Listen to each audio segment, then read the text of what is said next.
Welcome, everybody, to the Depths of Motherhood podcast. This is a special season dedicated to the tribe of the mother. But also, I know any mothers listening will find this extremely valuable. I've created each episode to offer simple, digestible, and supportive information, which I hope will educate and inspire anyone who listens. So, this is by popular demand. Please help us to educate and support the tribe holding the mother. Look forward to passionate and highly knowledgeable guests dedicated to reclaiming the essence of birth and embracing conscious parenting.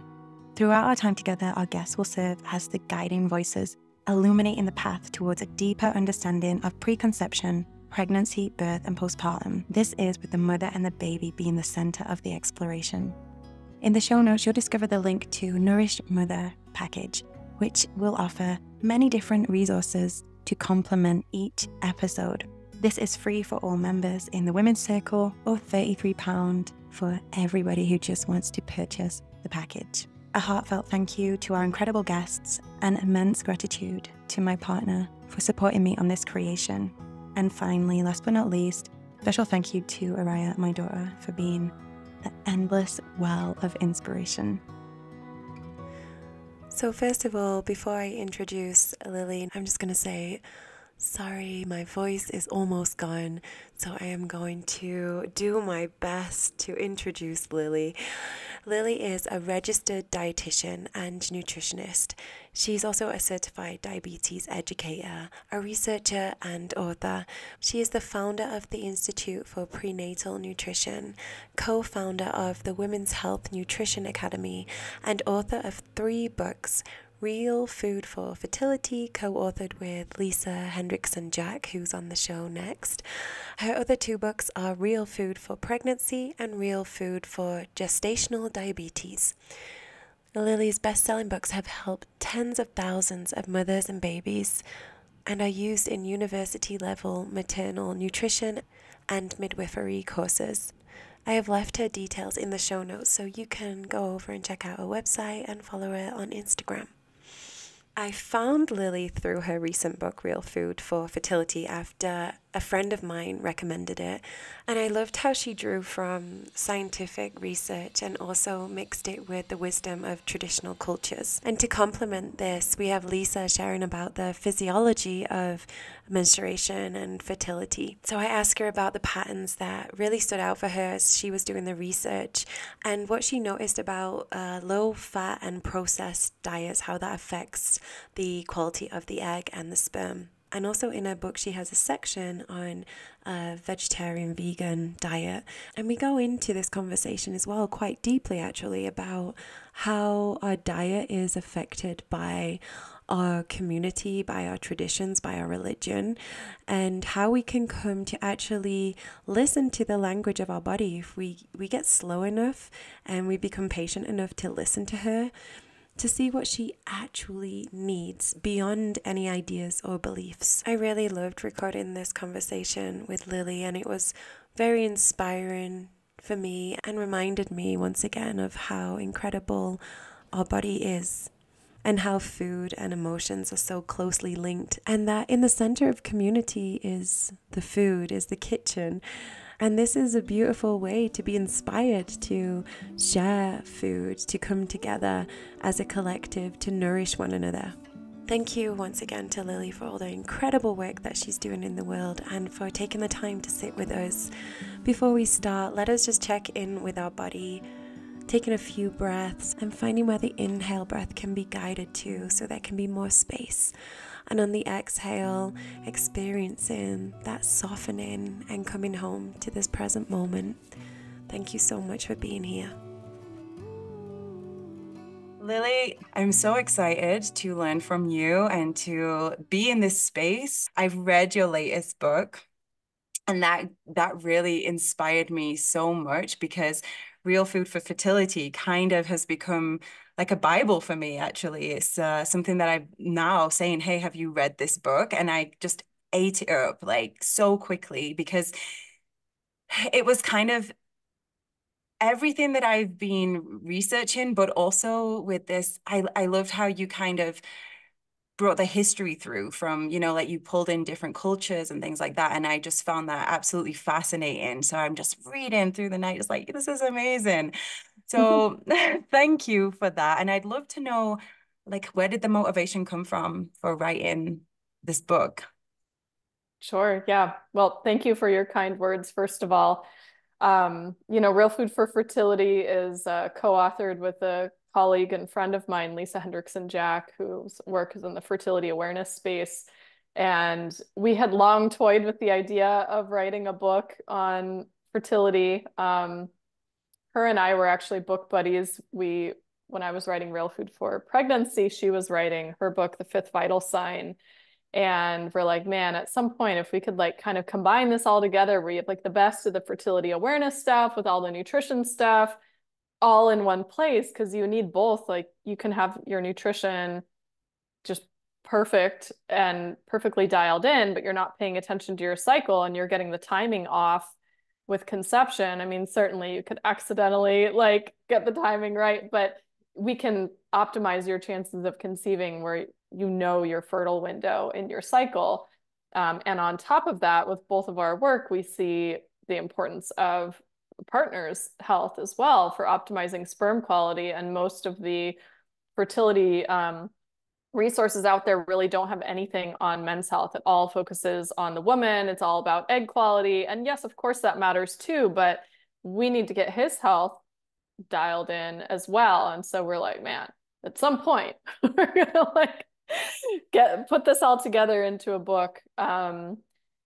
Yeah, so it was just it was a project we had talked about for a long time, and we finally started writing it in like late 2020, early 2021. So it was a more than 3 year process, bringing it to life. I mean, you've now read it, so you can see how meaty of a book it is.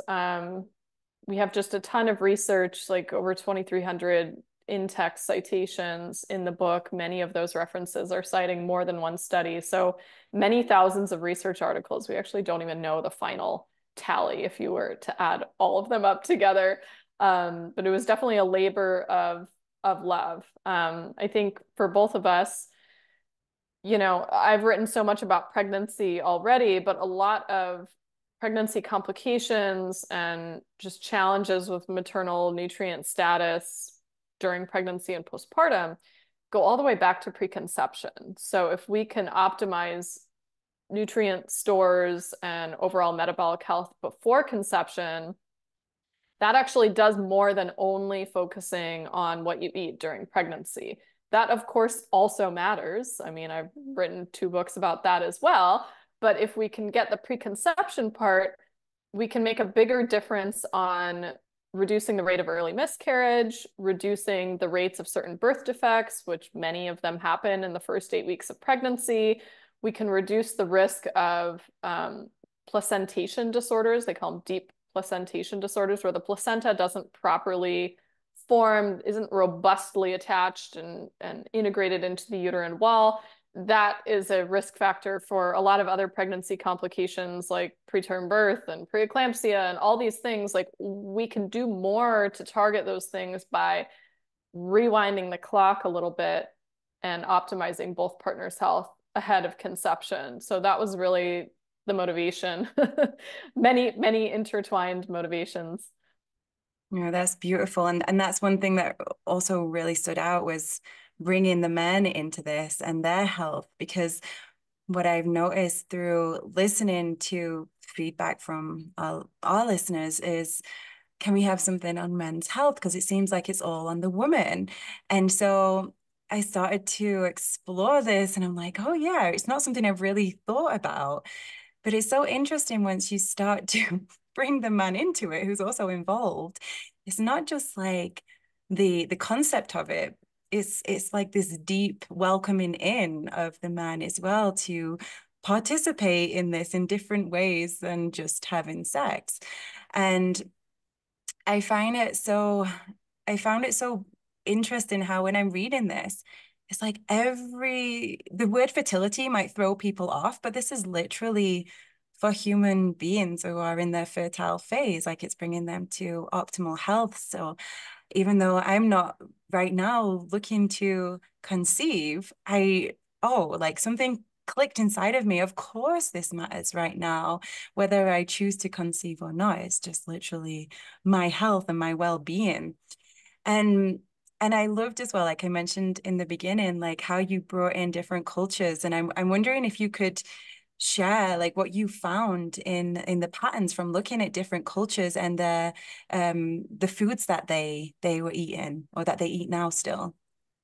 Yeah, sure. Yeah, we do talk a lot about ancestral nutrition throughout the book. I mean, that's long been a source of inspiration for me as well, because before we had modern nutrition science and all these vitamins and minerals named and ways to assess their levels in food and how much people are consuming, there was some sort of innate wisdom passed down through these cultures of eating more of these foods in advance of conception or throughout pregnancy to optimize both partners' health.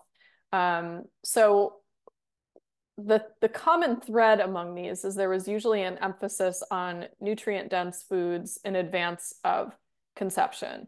In some of these communities, it was like before a couple is to get married, you need to eat a special type of diet with the understanding that after you're married, or you're likely to have a child together, and we want to make sure you have optimal health. Prior to, middle of the 1900s, we did not have prenatal vitamins. Like we did not have supplements available.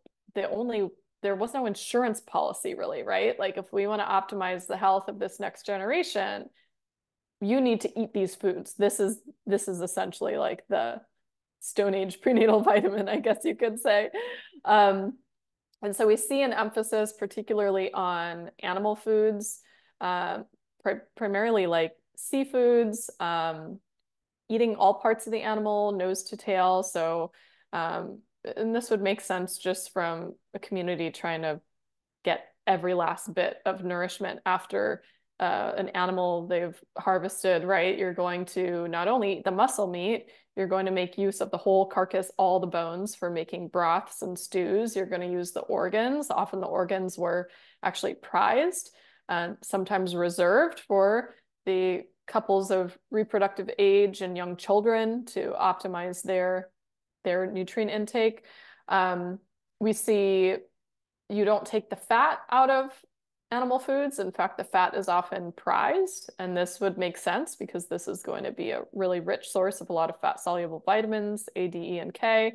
So those are some of the common threads. Of course, in different parts of the world, there's going to be much different dietary practices. So humans are omnivores by default. We're going to make use of whatever is in our particular climate. So you see different macronutrient ratios at different parts of the world. Of course, as you get more tropical and plants and fruit and things are growing pretty much year round, you're going to have a greater proportion of your diet coming from those foods.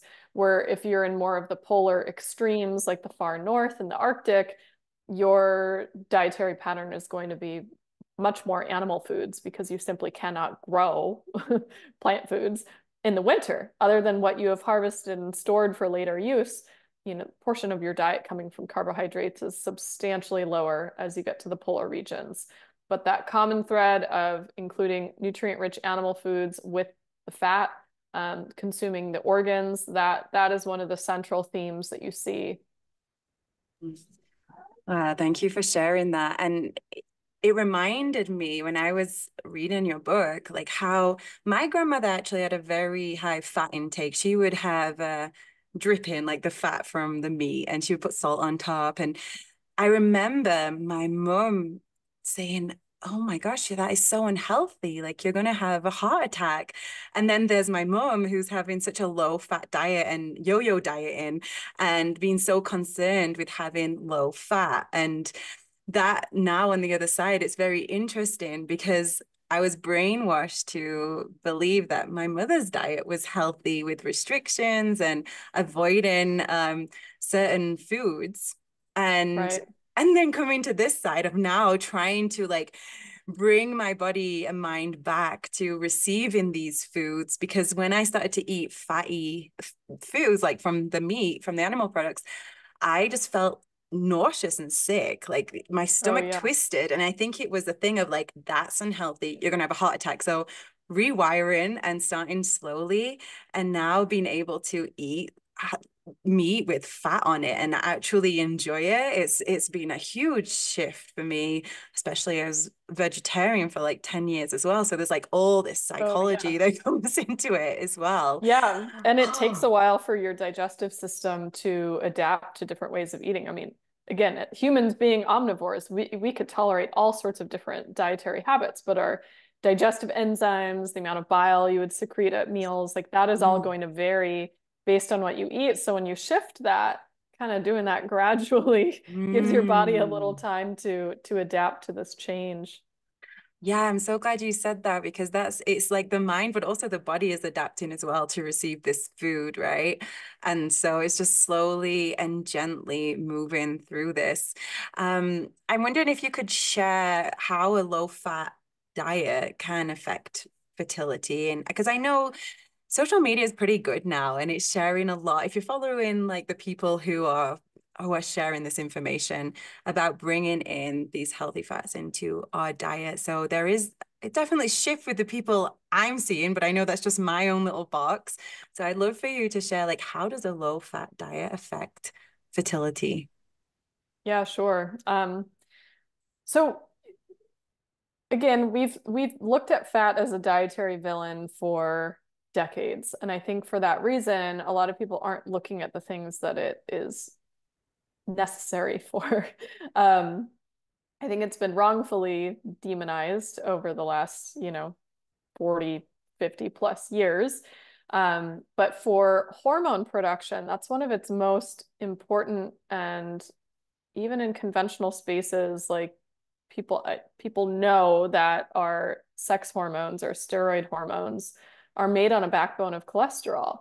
Our body does have the capability to produce some cholesterol for this purpose, but you do see lower hormone levels when you put people on a low-fat diet.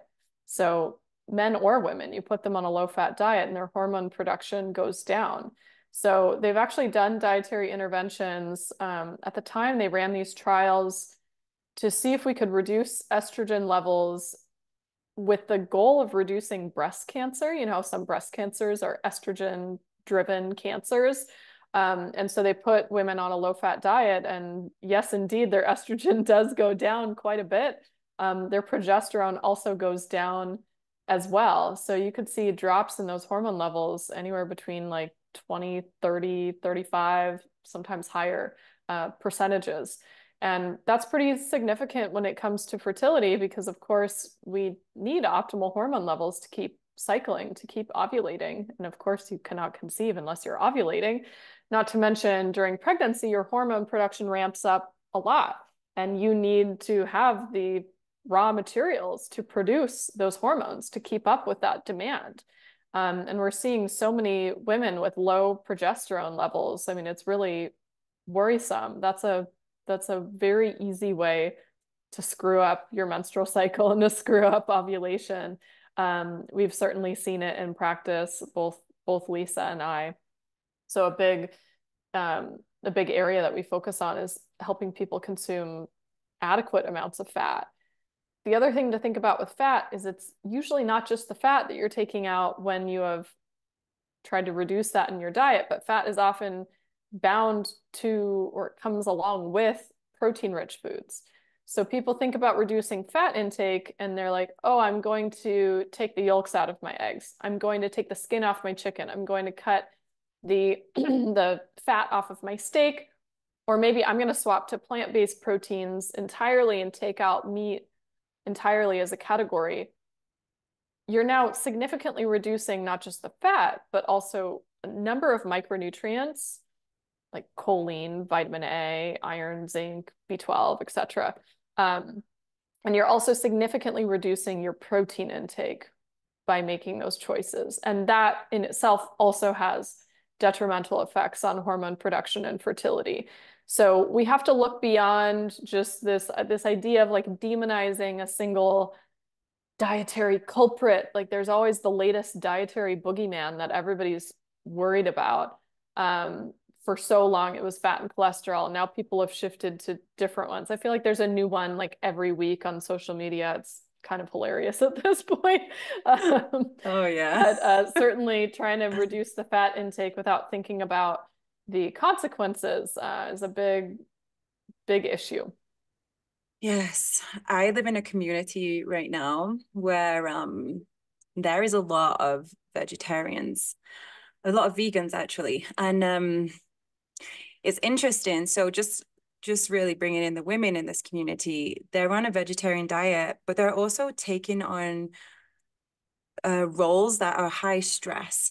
And there is a lot of pressure on them from all directions. Plus, they're on social media trying to work and they're depleted. Like they will say this themselves, they feel depleted.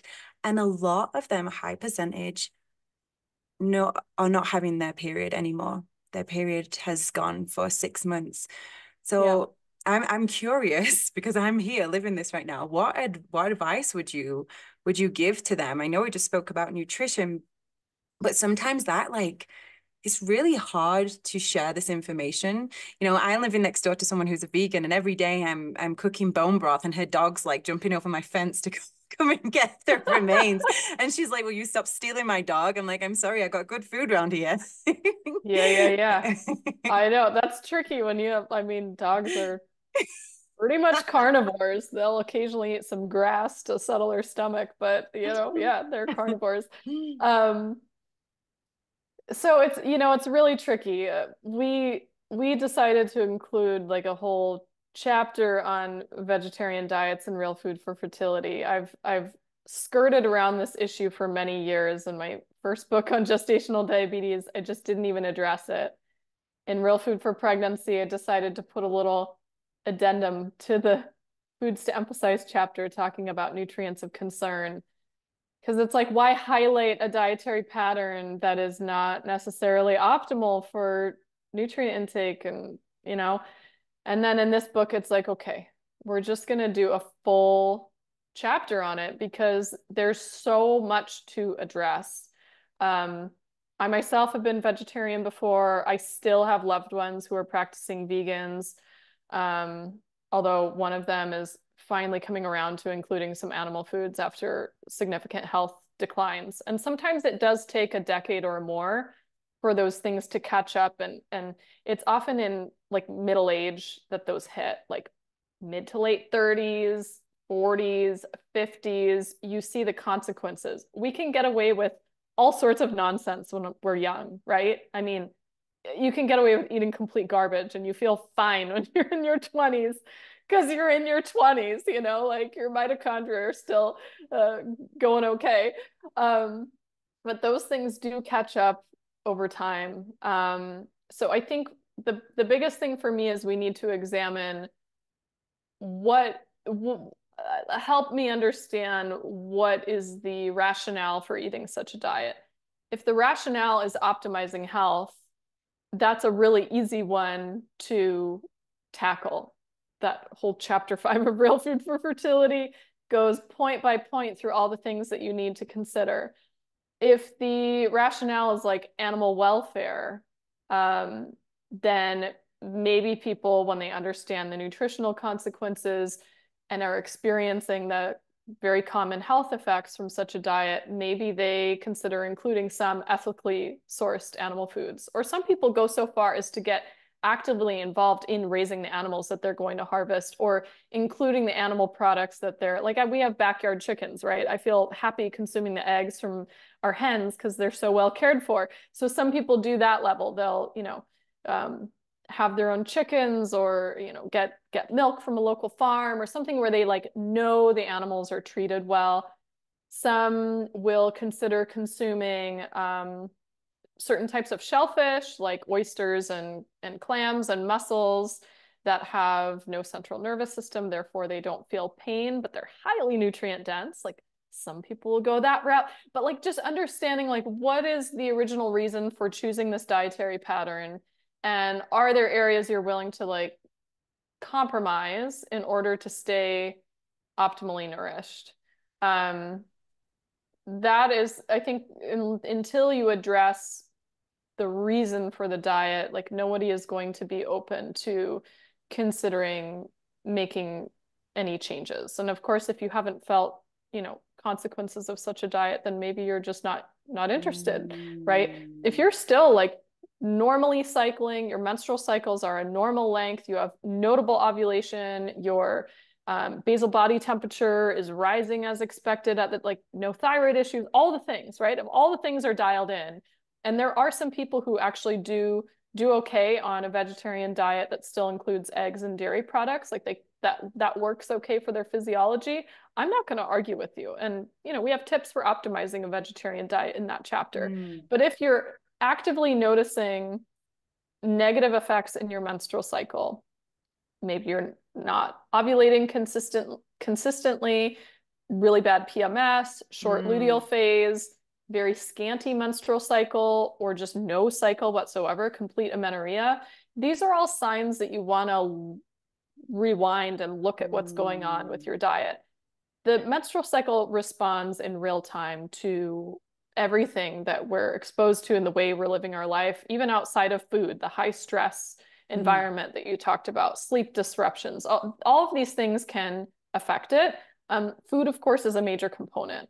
And one of the big things that I see among populations that aren't consuming much or any animal foods is they're often accidentally under-eating, whether it's intentional or not, because some people choose a vegetarian diet to lose weight, whether they want to admit it or not. It is often a cover for disordered eating behaviors, and there is a significantly higher prevalence of overt, frank eating disorders in the vegetarian population too. If they're using that as sort of like a cover for restrictive eating, oh, I can't have that. Yeah, I don't eat meat. Like it's a very easy way to just not eat food, right? And so, and then as a whole, because the concentration of calories is often less per portion of food when it's a plant item, some people are just accidentally under eating. So vegetarians are often consuming 20-25% fewer calories than an omnivore, sometimes by accident. And if your caloric intake is as little as 25% below your requirements, you see the menstrual cycle get disrupted, and it often gets disrupted within just a matter of months. Some women are kind of able to skate by on this sort of like low end of the spectrum of developing hypothalamic amenorrhea, and others it's full-blown no menstrual cycle anymore. That's definitely a sign, if you're not willing to compromise on the types of foods you're eating, at the very least, your body needs more calories. And it may take even more effort on such a dietary plan to get enough calories, to get that hormone production back up to really what you need to maintain ovulation. Big shout out to our sponsor, Evolving Humans, who are the pioneers for energy healing. This practice that I was taught 4 years ago has been studied by researchers all around the world to provide evidence of the physiological effects of energy healing. And I'm not just saying this because it's a promotion, but I have used this practice every single day for 4 years, and personally I've noticed the most impact in my emotional state.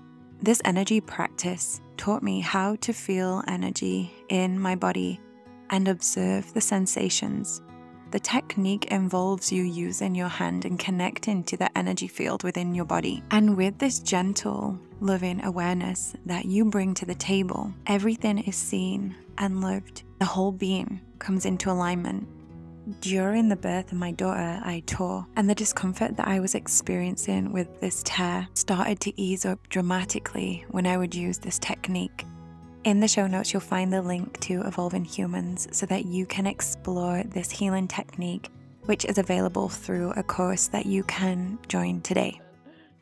Wow, you're speaking to so many parts inside of me that I've woke up, because it's like so many stories, but my story of using being a vegetarian to restrict eating, because before I had bulimia, which isn't socially acceptable, but restrictive eating is. So that was fine when I go to places and say, okay, no, sorry, I can't eat that, I'm vegan. And I know for a lot of women in the space where I am now, and many that I spoke to, it has come from this culture of taking on yoga, you know, the yogic traditions. Yep. This is kind of like when it started to come through, and like my age group, and then that filtering into society of this way of eating, which is actually from their culture and their needs at the time, which is interesting. And I love how you opened up this exploration of like, so what is your reason for not consuming animal products? And I think that just opens it up, instead of the person closing down and feeling like they're being attacked.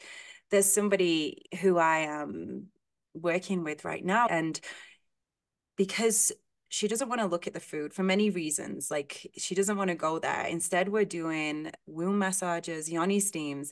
And what's interesting is, because she's always go, go, go, with this time where she's slowing down, coming back to her body, she started to reveal to her actually what it wants. As she asked the question, what is it that you need? And, you know, it's like now she's curious about, maybe I'll introduce some bone broth into my diet. And I think Right. that is just like, it gives me goosebumps, because our body is so wise if we can slow down enough to listen, like listen beyond the conditioned thoughts, and just take that. And that is very powerful, because she then decides like, oh, I'm deciding because I'm listening to my body. Yes. And that's what I also love so much about your book, is like that you're bringing in the nutrition, and you're also bringing in this, like, the education of what is happening from what, you know, you bring in and what Lisa brings in, both perspectives, so that it's like they're both needed, they're both necessary to read together to move forward with this. And Lisa's actually on the podcast next week. So Oh, good. yeah, so Yeah, that's a nice little mix. Wealth of knowledge on everything menstrual cycle related. Yeah, I think I especially approach the vegetarian topic with so much care, because I mean, I have loved ones who are following that path too, and it's hard to watch sometimes, you know. And at the same time, you can't change anybody. Everybody has to make a decision for themselves. Nobody wants to be lectured. So people are making a choice when they pick up a book to read the information. I feel like it's one of the gentlest ways to communicate information, because you're not being lectured at. You can either read the information or not read the information.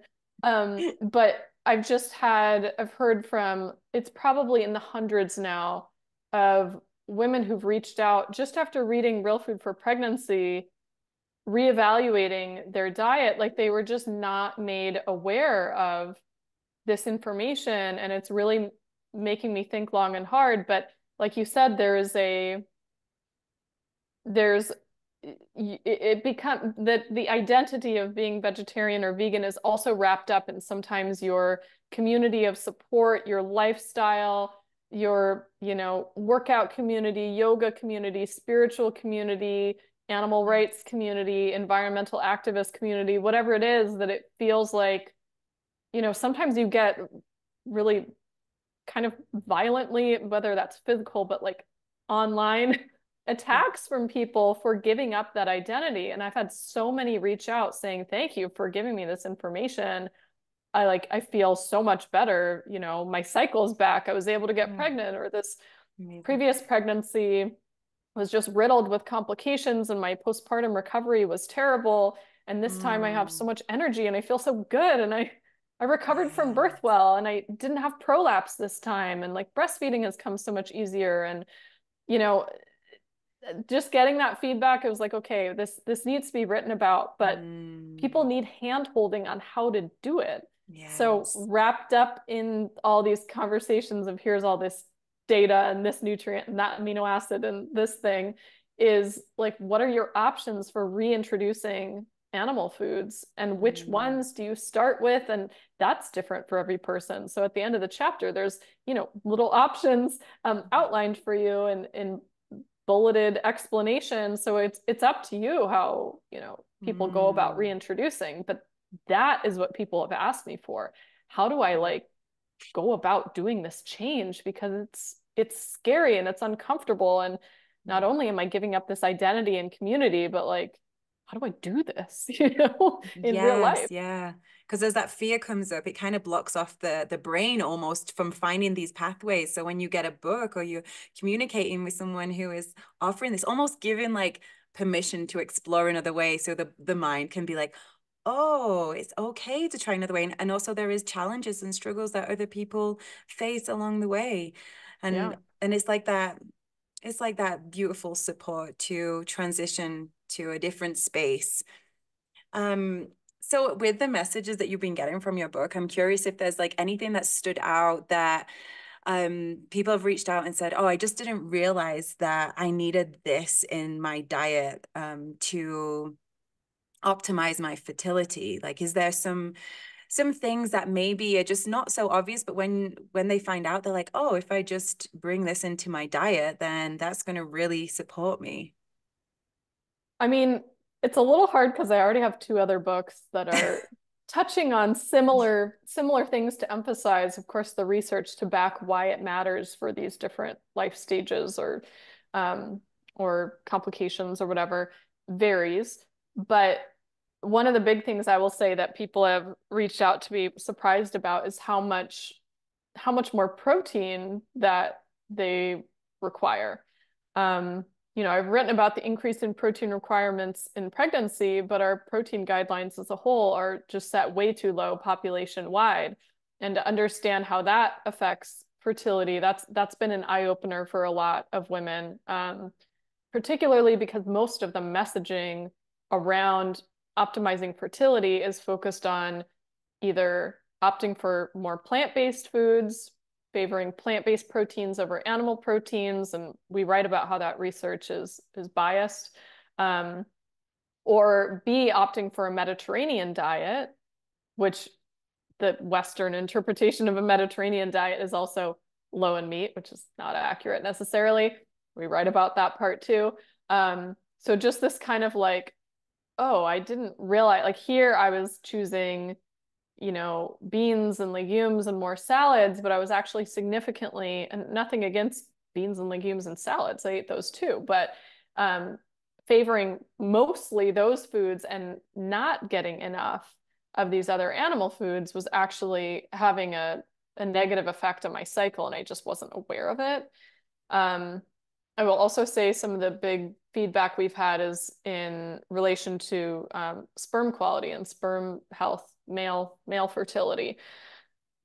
Again, a lot of people are just unaware that dietary and lifestyle changes can have such a positive impact on that, or just even the acknowledgement that sperm quality contributes so much to the fertility conversation. You know, 50% of infertility cases, there's some male factor involvement, and 20 to 30% is solely the man.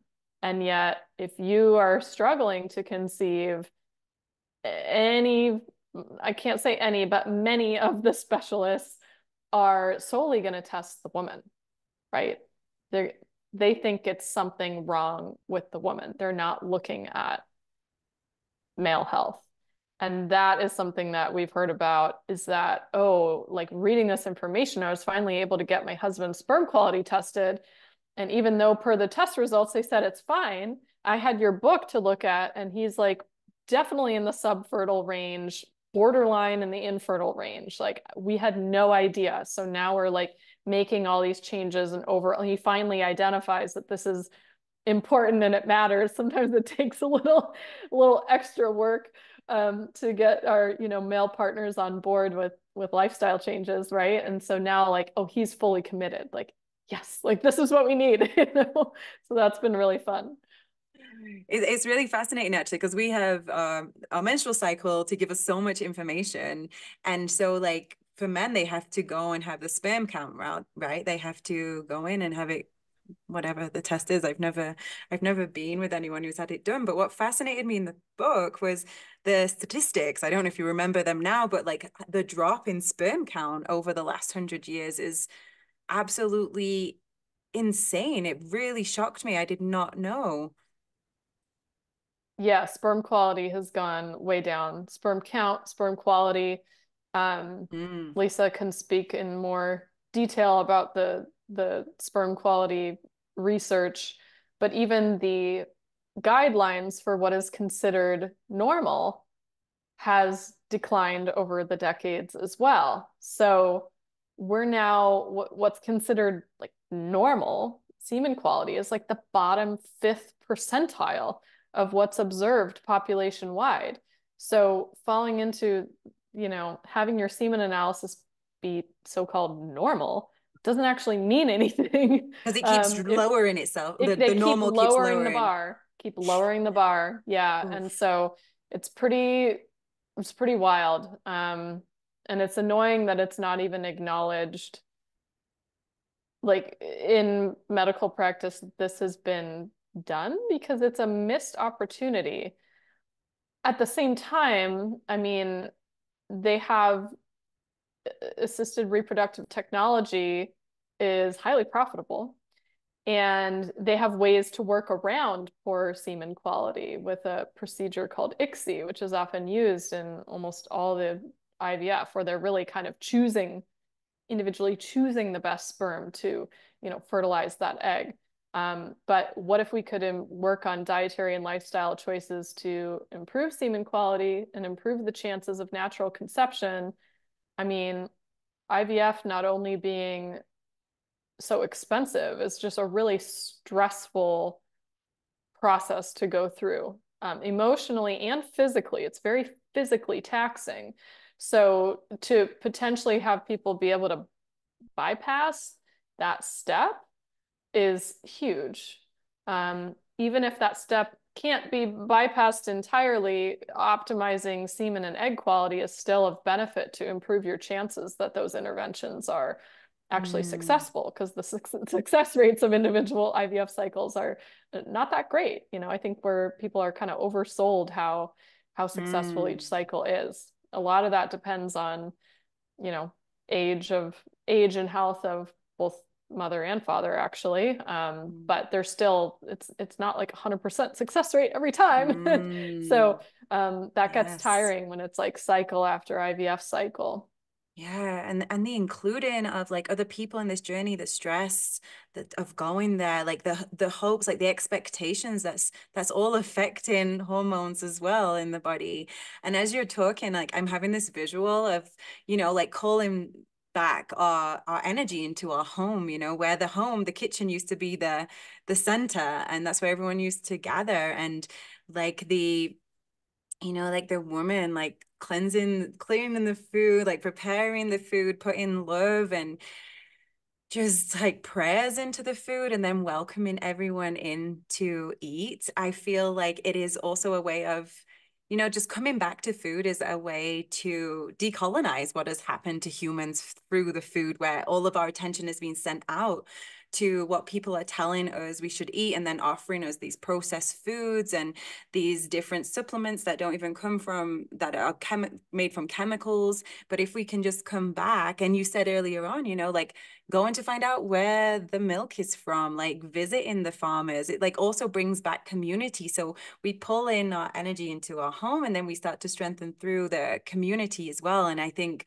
like it just opens my heart to have this visual, and I see it where I am now. So I'm in Peru, and the community is very much locally sourcing, getting to know the farmers. Like we have a woman who brings around our goat milk every few days, and she knows our daughter, and our daughter's like so excited. And it's just this reconnection of human beings as well, and our food. We give birth, we have our baby attached with the umbilical cord to the placenta, and then the umbilical cord detaches, and then it's like the breast milk is this connection to source, to everything. So then how can we guide our children to continue to stay with the source through food, even when breastfeeding has ended? And it was just like, oh, bringing it home. So, and your book is really, I know, like I sound like I'm like overly praising, but I need to, because it is literally one, like if anyone's like, hey, like what book would you recommend? Like I'm sending them that all the time, because like you said, it's easier to pass words through where they can dip in, dip out, process it, instead of like This is all the information I know. Yeah.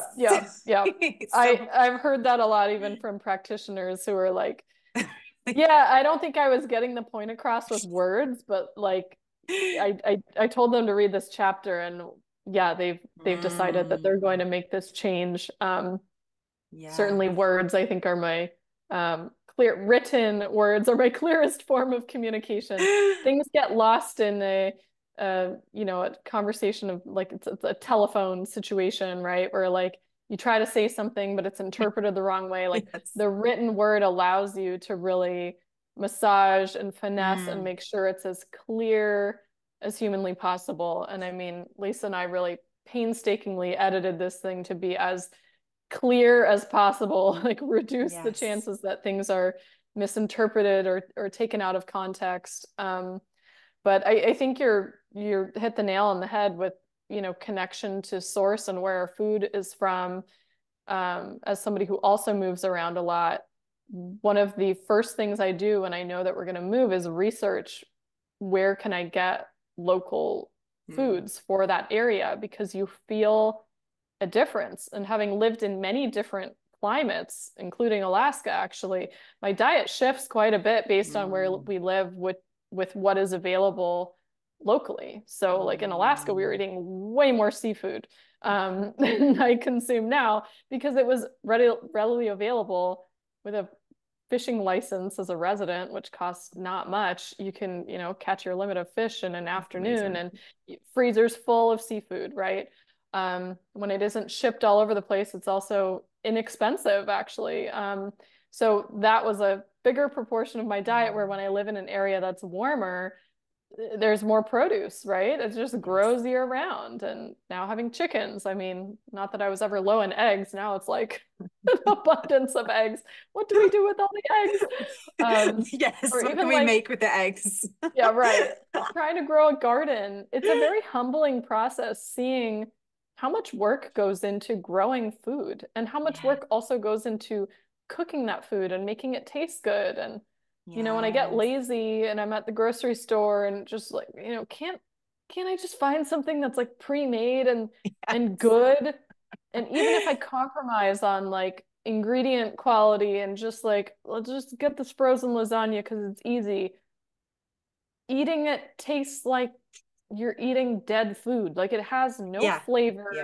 It's like and even the best top quality organic frozen whatever pre-made meal doesn't even taste good. It's like, man, I guess I'm just never going to be able to sidestep having to cook from scratch, because it's so better. True. Oh my gosh. It's just better. It's so true. Oh my gosh, we had it last night. My partner's like, why don't we have any snacks? I'm like, because I need to cook, and it's like, and then when we say snacks, we're like, what do we mean by snacks? And we have a little garden here, and before we came on this call, me and my daughter were like, just like pulling out the weeds and everything and just preparing it. So my hands are filthy. And like, that is us. That's our morning now, of like having some breakfast and going into the garden, checking out what's happening. And I just like, it does something deep inside of me when I hear my daughter like name the plants, or like, we'll pull this bit out, and I'm like, oh my gosh, you're so fascinating. Like I wouldn't know. I only learned this in my 20s, like not even my 20s, probably last year. No, it's so good. I mean, I grew up with hippie parents, and my dad's an arborist, so we played like name the tree when I was a kid. Yeah, I knew all the plants from a very young age, so I'm trying to pass that along to my kids too. But yeah, you're not just growing food, right? You're learning to name plants. You're getting that early sun exposure to help kind of set your circadian rhythm. You're getting vitamin D in your skin and all the other,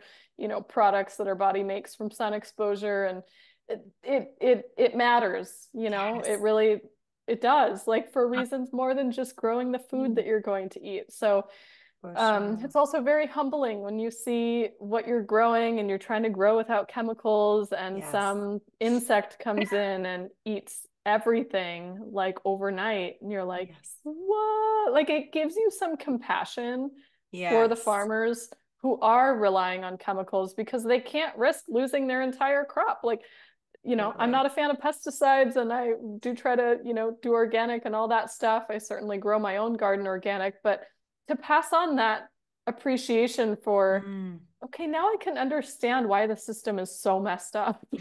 Yes, yes. And why you need diversity in your garden instead of these giant monocrops, so that if some crop doesn't do well one season, you can rely on these other ones. Like it highlights the fragility of the whole modern food system for, you know, what it is. Just, yeah, the humanity of it all. Totally. I bet the listeners weren't expecting to be inspired to do their own garden by the end of this conversation, but there you go. They're going to be buying chickens, planting some things. Yeah. Yeah, Thank for sure. you so much for being here. I could speak to you forever, but I won't take up any more of your time. I would love for you to share where the listeners can find you and, yeah, your books, what you're offering online. Sure, yeah. So you can find most of my stuff on my website. So it's lilynicholsrdn.com. That'll have my blog. There's 250 plus articles up there. There's no paywall on my blog, so you can access everything. Use the little search bar to search for things. You can download a free chapter 1 from Real Food for Pregnancy on my site. There's a whole bunch of other freebies. That links out in my books tab to where you can get my books. In the services tab, I link out to webinars that I teach for professionals via the Women's Health Nutrition Academy. I also do a more formal professional mentorship program for health professionals with the Institute for Prenatal Nutrition. If you want any information about Real Food for Fertility or more that's on my site, go to realfoodforfertility.com. You can download the first chapter of that book. We have the full citation list available there as well. So if you're reading the book and you want to look up any of the studies, I would have put it in my book like I have with my other ones, but it literally would have added 200 pages to the book, and it's already a 500-page book. So that's a PDF download over at realfoodforfertility.com. And yeah, on social media, you can find me most active on Instagram. I post information about recent research studies. I post meal ideas, things that I've been eating, and just musings about nutrition and life as a whole. And that is, my handle's the same as my site. So it's Lily Nichols RDN. Thank you so much for everything that you're bringing into the world. It's deeply appreciated. And thank you for sitting with us today to share your wisdom. Thank you. Thank you. It was fun. Yay.